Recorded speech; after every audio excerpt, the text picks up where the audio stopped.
Hello, babies! Tudo beleza com vocês?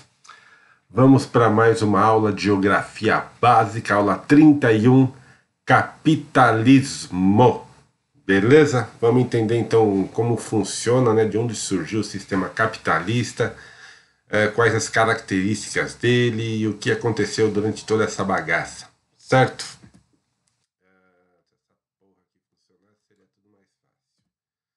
Bom, vamos lá. Sistema capitalista, basicamente, gira em torno de dinheiro. Então, o dinheiro movimenta o mundo, logo, quem tem mais dinheiro tem mais poder. Gente, isso daí é bem vero que a gente pode reparar que os países têm maior poder sobre tudo, né, sobre o mundo todo, são os países ricos. No caso, alguns países da Europa, a gente pode colocar aí Alemanha, Inglaterra, França, entre outros, mas os Estados Unidos, que tem muito poder, né, não só pela quantidade de grana que os caras têm, mas também por armamentos e tudo mais. Mas o nosso foco agora é o dinheiro, né, o capitalismo. Então tem até uma imagem aí, para vocês terem uma ideia como funciona. Quem tem mais dinheiro tem mais poder. Você vê que o cara aqui tem uma puta de uma grana, ele pega um outro cara que também não deve ser um desgraçado da vida, e o Zé Ruela, que é o povão, nossa, os países pobres, como a gente puder entender isso daí.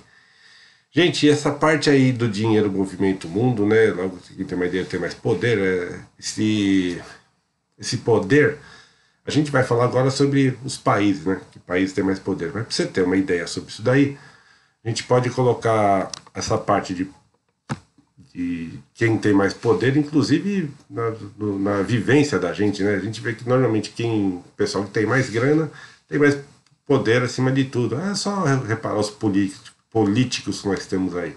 Todos eles têm grana para fazer uma propaganda dele, para comprar votos, né? Isso daí eles continuam no poder até hoje, essa merda toda aí. Bom, características do capitalismo. Principal objetivo é o lucro, não importa como, eles querem ter lucro. Então tem um autor, eu não sei se é do século XVIII ou XIX, que chama-se Maquiavel. Daí vem o termo maquiavélico que nós usamos, né? Esse cara, esse Maquiavel, entre outras coisas, ele fala sobre diversos assuntos, sobre inclusive a política, né? Mas quem vai estudar administração vai ler bastante sobre ele. Então ele fala assim, que a empresa tem que ter lucro, lucro. Nem que esteja para esfolar o funcionário, arrancar tudo que ele tem, toda a força dele, toda a mão de obra dele, e pagar o mínimo possível. Para quê? Para a empresa ter a porra do lucro. Mesmo que o cara já seja rico, milionário, ele quer sempre mais. A gente vai ver a seguir em alguns outros slides. Bom, outra característica, né, baseia-se na propriedade privada dos meios de produção. Ou seja, o cara compra uma empresa ou monta uma empresa e a base é isso daí, ele vai enriquecer com essa empresa dele, ele vai explorar os funcionários, né, essa imagem, dá para ver mais ou menos como é que é. O cara que é o dono da empresa, ele já tem grana pra caramba e ele vai sugar esses funcionários até o máximo, ele vai sugar a parte de vendas também, né? Vai fazer um marketing desgraçado. O principal objetivo dele é ganhar dinheiro. Então é a base privada dos meios de produção. Meios de produção seria, no caso, indústrias, empresas, lojas, alguma coisa do gênero. Seguindo, né?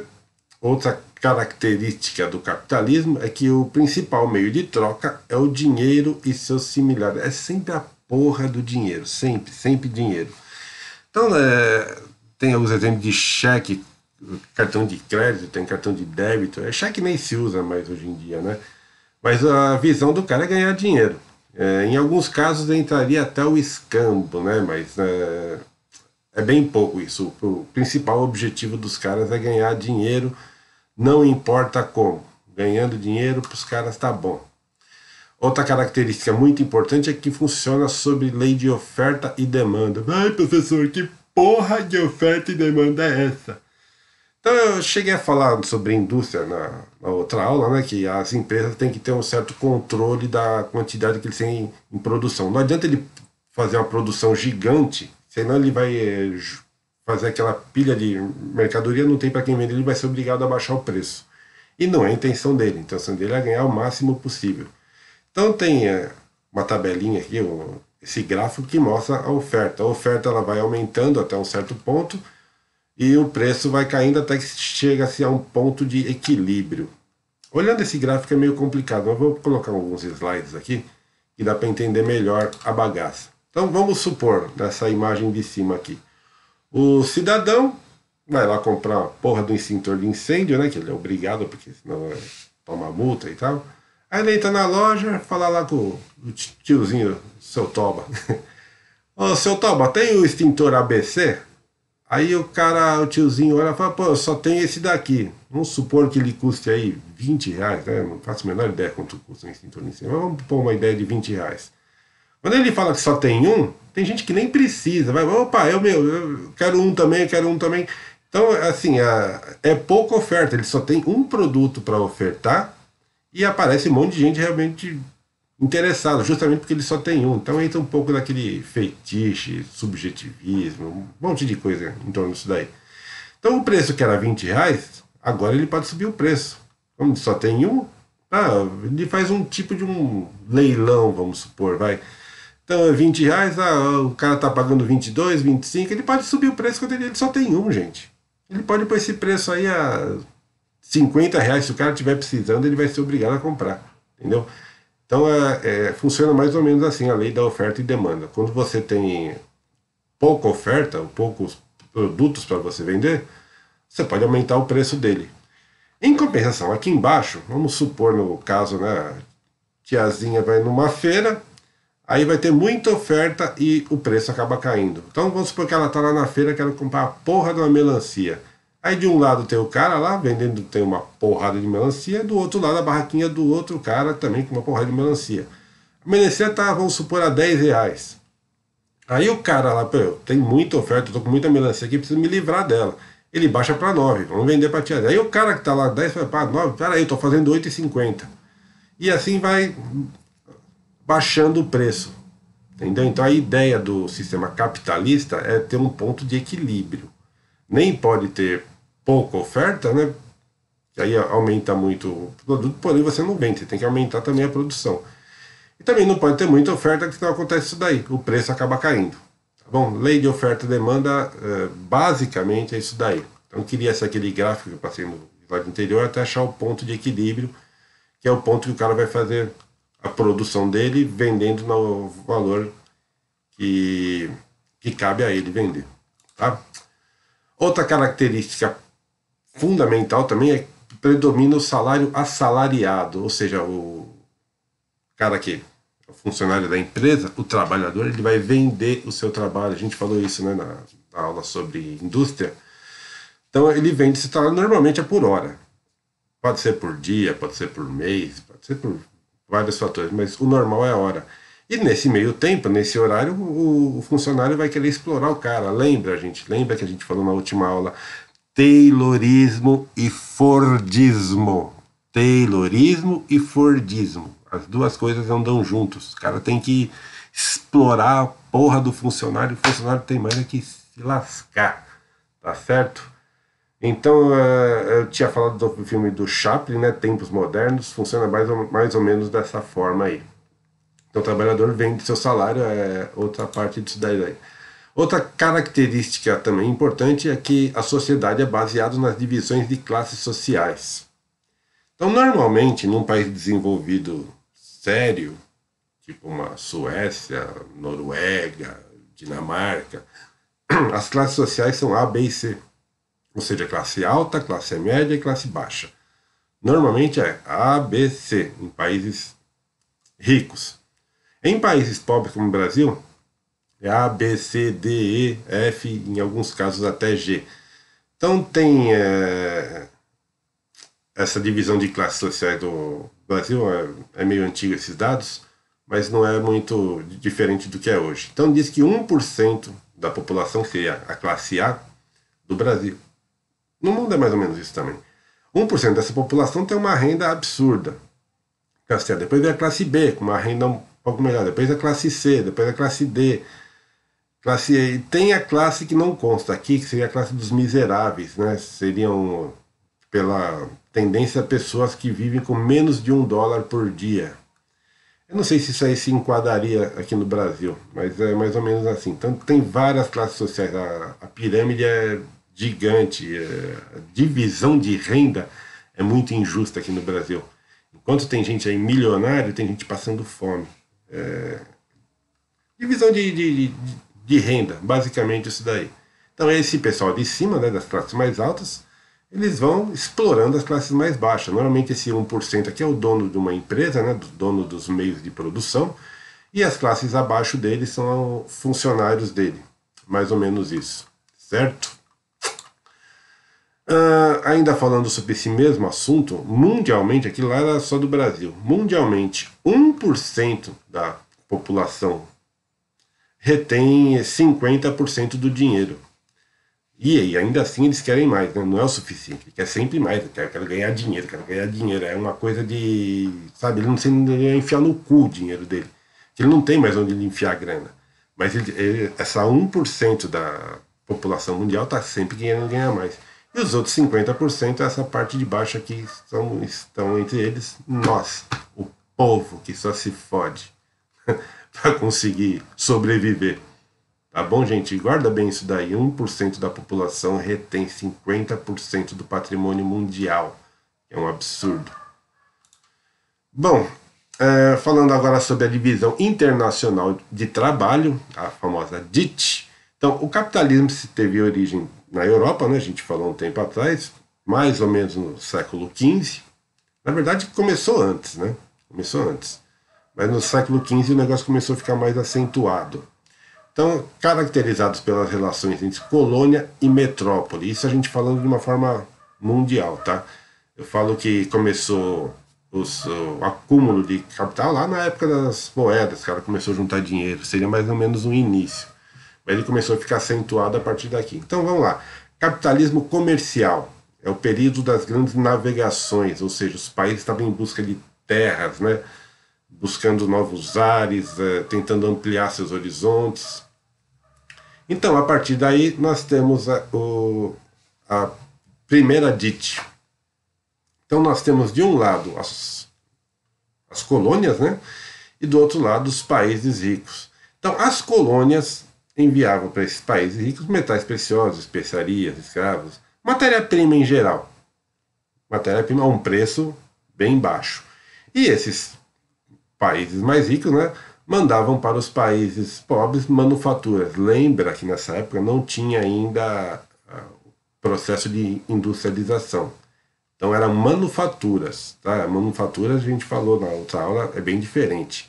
Manufatura, assim, você pega sua matéria-prima, que você comprou da colônia, por um preço bem baixo, você faz aquilo lá virar um tipo de produto, isso é revendido para a colônia nos preços exorbitantes. Então a gente vai ver que isso daí funciona mais ou menos até hoje dessa mesma forma. Então essa foi a primeira DIT. Depois temos o capitalismo industrial, né, já depois da Revolução Industrial. Então, do século XVIII ao século XX, foi marcado pela Revolução Industrial, principalmente, mais a partilha da África, a Ásia entre as potências europeias. Eu não pus aqui a Europa. A Europa, nessa época, os países já estavam divididos, era um negócio um pouco mais certo. Agora, a partilha da África, houve muita briga, muita guerra, inclusive, por causa disso daí, inclusive as guerras mundiais. Então, esses países da Europa, os países ricos, eles precisavam de matéria-prima, e como eles não tinham matéria-prima suficiente nos seus países, eles começaram a ir atrás de algumas colônias. Então, se a gente pegar um mapa da África antigo, já vê que a colônia pra porra, mano, colônia da França, colônia da Inglaterra, colônia de todos os países ali. Bom, a produção industrial tornou-se a maior fonte de lucro e o trabalho se torna mercadoria. Então, vê, são duas coisas aqui. A busca da matéria-prima, né? E mais a parte do emprego, né? O trabalho que se tornou mercadoria. Então, vamos lá, capitalismo industrial, também conhecido como financeira, né? Que durou até a Segunda Guerra Mundial. temos, de novo, de um lado aqui os países desenvolvidos, né, países ricos, e do outro lado os países subdesenvolvidos. Então, os países subdesenvolvidos enviavam para os países desenvolvidos produtos primários, né, agrícolas, minerais, ou seja, matéria-prima. A porra da matéria-prima continuava saindo das colônias, indo para os países desenvolvidos. Agora eles têm indústria. Então eles pegam essa matéria-prima toda, passa pelo processo de indústria, vira um produto industrializado. Esse produto industrializado é revendido para as colônias, lógico, a um preço bem mais alto, que eles precisam ter a porra do lucro. Lembra disso? Lucro. Então esse daí foi mais uma parte, né, a segunda DIT. Depois vemos o capitalismo financeiro. Então, após a Primeira Guerra Mundial, né, visando multiplicar o capital, ganhar muito dinheiro, os países começaram a desenvolver bancos. A gente já falou, né? Banco, na verdade, vem bem de antes, só que os bancos começaram a expandir para outros países. Então, bancos, corretoras de valores, grupos empresariais, começam a se formar os cartéis, né, de indústria e tudo mais, e o capital passa a se concentrar na mão de pouquíssimas pessoas. Então tem-se aí uma outra dita do capitalismo financeiro pós-Segunda Guerra Mundial. De um lado nós temos os países desenvolvidos, de novo, do outro países subdesenvolvidos. Esses países subdesenvolvidos mandavam ainda por produtos primários, agrícolas, minerais, ou seja, matéria-prima. Já os países ricos, países desenvolvidos, além dos produtos industrializados, eles mandavam também capitais, investimentos e empréstimos. Então veja bem, o que era só manufatura, depois passou a ser produtos industrializados. Agora, além disso tudo, nós temos investimentos. Eles começaram a investir nesses países. Lógico, com a melhor das intenções de pegar lucro para eles, além dos empréstimos, né? A gente vai falar sobre os empréstimos também mais lá na frente. Então, só para a gente entender mais ou menos como é que funcionou essa bagaça toda. Então, teve depois da Segunda Guerra Mundial, né? As empresas multinacionais começaram a expandir para os países subdesenvolvidos, em busca de quê? Qual é o principal interesse dos países desenvolvidos? Ajudar os países subdesenvolvidos. Então eles estavam em busca de menores custos de matéria-prima. Você, de vez da matéria-prima sair do país subdesenvolvido e ir para o país desenvolvido, não, já fica ali mesmo. Já vai, a indústria agora dos países desenvolvidos já está ali instalada, então ele já tem matéria-prima mais barata, que não vai precisar atravessar longas distâncias. A mão de obra bem mais barata do que nos países dele, porque aqui no Brasil é um grande exemplo disso, né? A mão de obra que é muito barata. Tem ainda os incentivos fiscais, fica aquela guerra fiscal entre estados, entre países. Vem para cá que a gente vai te isentar de imposto por 10 anos, ou vamos colocar impostos bem abaixo, etc. e tal. E tem ainda o mercado consumidor.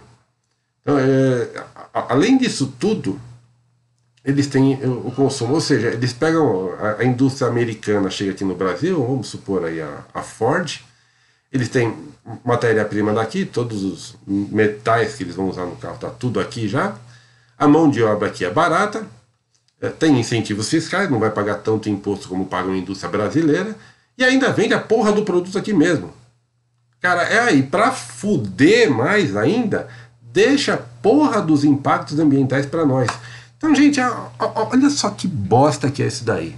Eu tô pondo o exemplo da Ford, mas podia ser qualquer outra empresa estrangeira. Eles fazem um investimento aqui no Brasil ou nos países subdesenvolvidos. É o único investimento que eles têm, a partir deles só vão ganhar lucro. Então montou a empresa aqui, a partir que ele montou a empresa aqui é só lucro. Matéria-prima está aqui, mão de obra barata está aqui, incentivos fiscais, que não vai pagar tanto imposto como pagar uma indústria aqui do Brasil, e ainda vende a porra do produto aqui mesmo.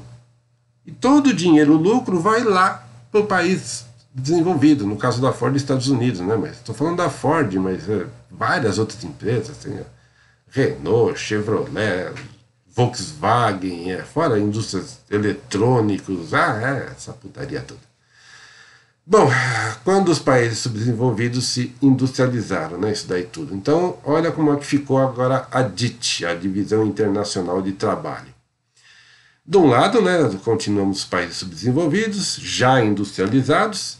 Então, esses países subdesenvolvidos vendem para os países desenvolvidos produtos primários, que são a matéria-prima, né? Alguns produtos industrializados começam a sair daqui para lá também.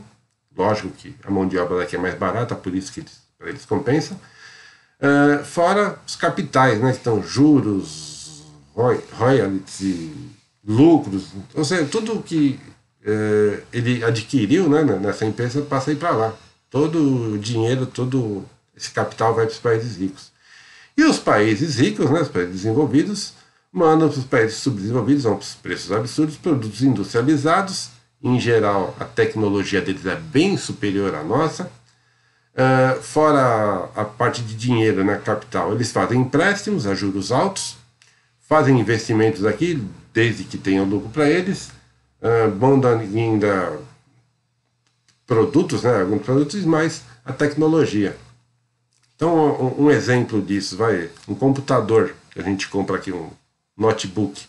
Você vai comprar aqui, um Celeron hoje deve estar uns 1.200, computador Celeron, que é uma bosta, é um lixo. Aí você vai comprar um pouquinho melhor, um i3 de 7ª, 8ª geração, você já vai pagar R$2,5 nessa merda. Se você for comprar um i9, né, que acho que é o último que saiu aí, dependendo, você vai pagar aí R$10.000. Sendo que lá isso aí é bem mais em conta. Então, a tecnologia dos caras, infelizmente, tem que ser assim, o negócio. Eu ia falar sobre royalties, mas não, a gente já chegou a falar sobre isso na outra aula, né? Que os royalties são ele deu um exemplo até a Petrobras, né? Que tem a exploração de petróleo em algumas áreas marítimas. Então, as cidades, né, arrecadam esse royalties, né? Que a Petrobras paga por estar explorando uma área deles. É basicamente isso. Tá bom, gente? Isso aqui foi o início, né, do nosso aula sobre capitalismo. Na próxima a gente fala sobre socialismo. E aí a gente vai ver que o negócio é bem diferente. Depois vamos falar sobre outros assuntos. Gente, lembrando que isso aqui é só o básico, né? Uma geografia bem básica. A gente foi entrar em detalhes sobre tudo isso daí. A gente vai passar dias falando disso.